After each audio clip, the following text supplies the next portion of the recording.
Stix Staff might be the breakout hit of the month. 4.8 stars out of 21,000 reviews. That right there, dude, is so much better than I had anticipated. Stix Staff is a fresh 2026 mobile gacha RPG from Boltre Games that launched globally on May 19th, just a few days ago as of this review. It bills itself as a third-way RPG, a deliberate mashup of idle, AFK progression, open world exploration, and strategic skill building so you don't have to pick just one flavor of RPG.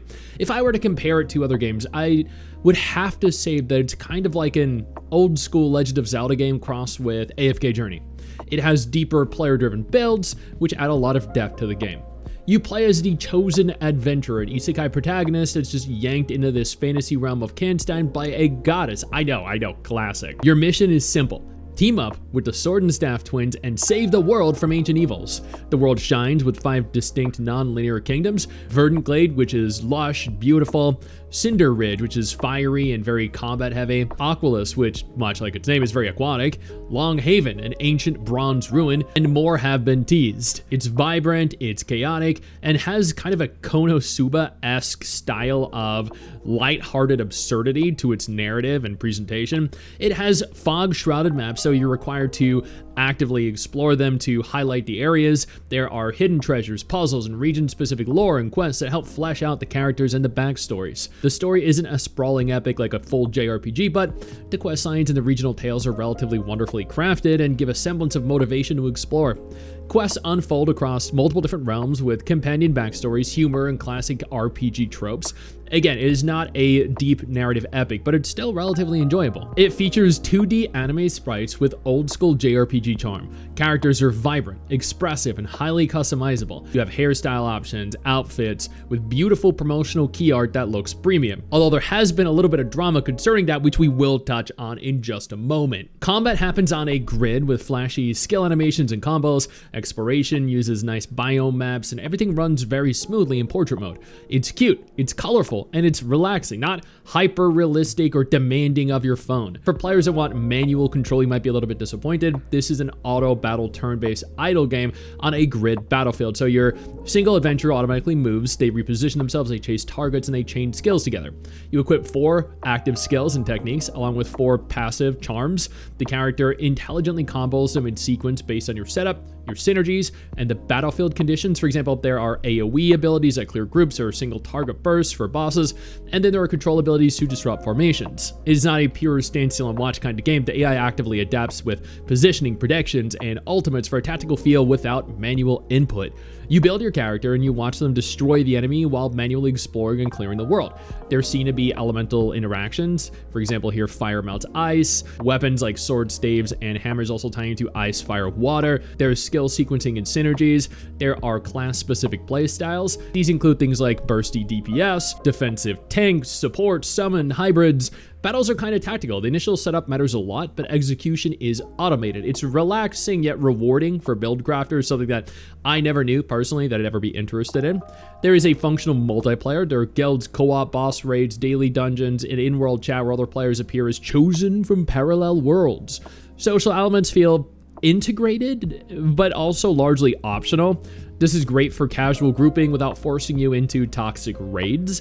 It's not a full MMO, it's barely even an MMO at all, but the multiplayer definitely adds some nice flavor and community. One area of contention online is that the ads happen to be wildly misleading. In one instance, we have this fake AI generated content creator with AI voice acting and fake gameplay. You can literally just look at the gameplay here. It looks nothing like the actual game that you've been seeing up until this point. There was another where they had happened to use footage from Azure Premilia as well, but I can't really seem to locate that one anymore. I don't know why they'd feel the need to mislead their potential players. The actual game is a charming 2D sprite-based game with beautiful graphics.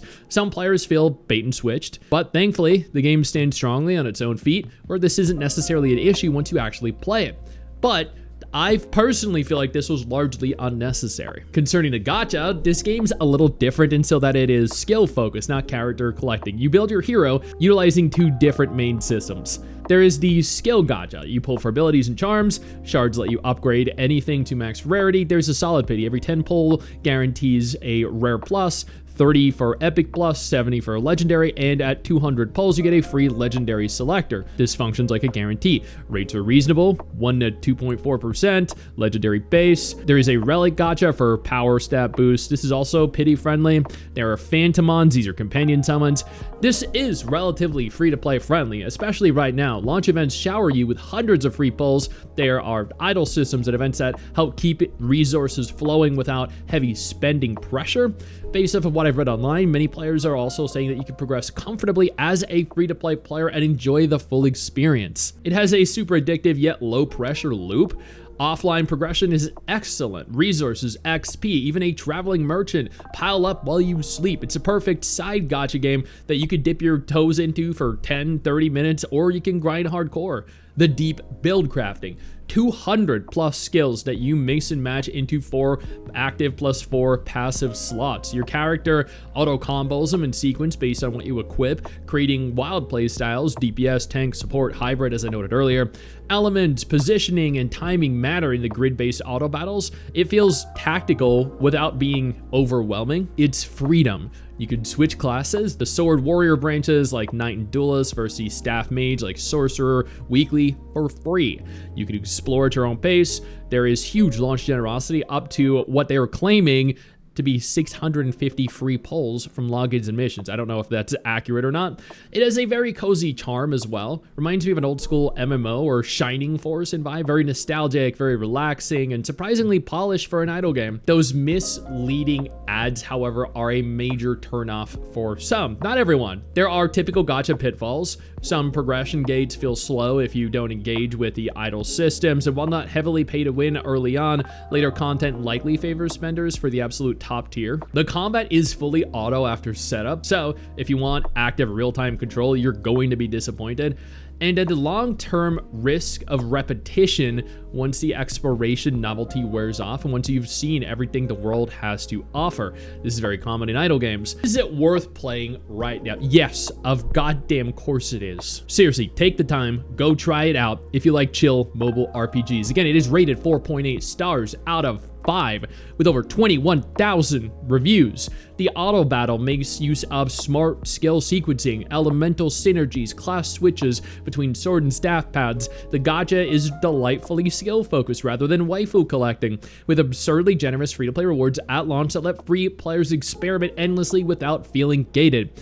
It is perfect for anyone tired of grindy gacha games who want something cozy with real depth. Just ignore the misleading ads and enjoy the actual game for what it is, a charming, flexible third-way adventure that delivers more than it promises once you start playing. But a small note to the publisher and the developer moving into the future, please, you have the makings of a great game. You don't need to lie or mislead your players. It doesn't do you any favors.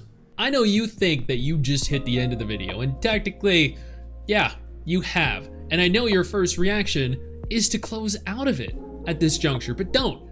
No, instead, I urge you to take a moment here and click one of the videos on screen that are coming up in just a moment so you remain up to date with everything going on in the gacha genre. Trust me, you're not going to regret doing so.